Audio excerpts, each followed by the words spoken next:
মুহাম্মদ সাল্লাল্লাহু আলাইহি ওয়াসাল্লাম জুমআর সালাতে সবথেকে কোন সূরাটা বেশি তেলাওয়াত করেছেন? সূরা আলা। আমি উত্তরটাকে নেব? ইনশাআল্লাহ। সঠিক? ইনশাআল্লাহ। সঠিক? ইনশাআল্লাহ। আলহামদুলিল্লাহ, উত্তরটা একদম সঠিক হয়েছে। তাহলে কি আপনি কি সেই সূরাটা আমাদের একটু শোনাতে পারবেন? ইনশাআল্লাহ শোনাবো। বলুন। আউযু বিল্লাহি মিনাশ শাইতানির রাজীম। বিসমিল্লাহির রহমানির রহিম।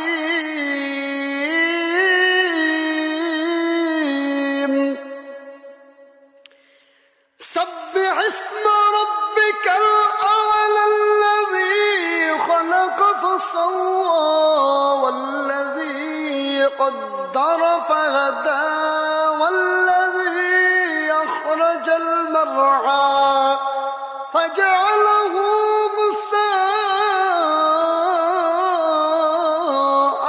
أحوى سنقرئك فلا تنسى إلا ما شاء الله إنه يعلم الجهر وما يخفى ونيسرك للعسرى فذكر إن نفعت الذكرى سيذكر من يخشى ويتجنبها الأشقى الذي يصلى النار الكبرى ثم لا يموت فيها ولا يحيا قد أفلح من تزكى وذكر اسم ربه فصلى بل تؤثرون الحياة الدنيا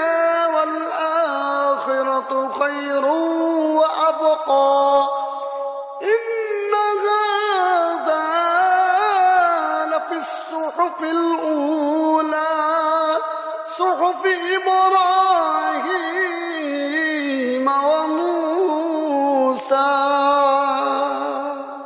আলহামদুলিল্লাহ, আপনারা দেখতেই পেলেন যে তিনি কি সুন্দর করে একটি তেলাওয়াত করেছেন।